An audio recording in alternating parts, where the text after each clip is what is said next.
Joining me is James Watts, the new General Manager here at Hereford FC. James, how's your first week been at Edgar Street?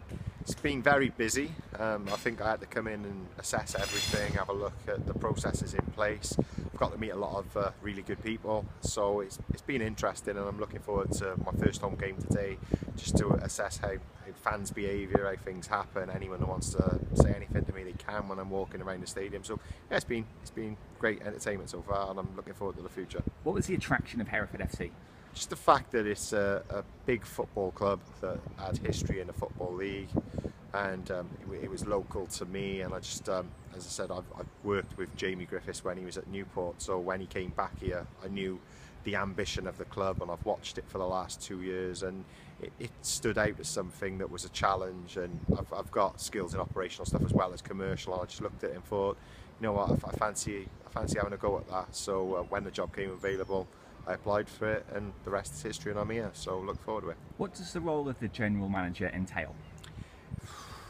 What doesn't it entail, really? I think it's just to have a look at everything involved with the clubs, from ticketing, website, pretty much dealing with the supporters, academy, community, commercial revenue.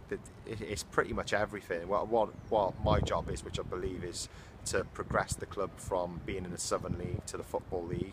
There's a number of processes that need to be improved along that period of time, and it's important that the crowd stay at the level that they're at.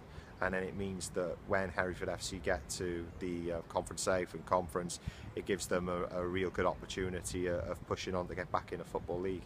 I was watching Newport's Great Escape last season, and making up that points deficit was awesome. How did it feel being a part of that? Yeah, it was great. And Michael, who's the manager at Newport, is a close personal friend of mine. He worked in the office for a while with me before he got the job, and I think what it was all about was just getting the players to believe that they could do it. And I think they picked up back-to-back wins. It was a Saturday and a Tuesday night, and once the deficit was cut from 11 to, I think it was 5, we always believed down at Newport that we would get out of it. And I think the other thing that we noticed was all the teams above were dropping more and more into trouble and getting closer. So yeah, it was great. And for me, at the end of last season, which was 5 years for me, I thought, yeah, it'd be nice to go out on a high. And as I said, I still keep in touch with everyone down the road, but for me, for my own career, the challenge of being General Manager of Hereford FC was too good to ignore and too good to turn down, and that's why I made the decision to come here.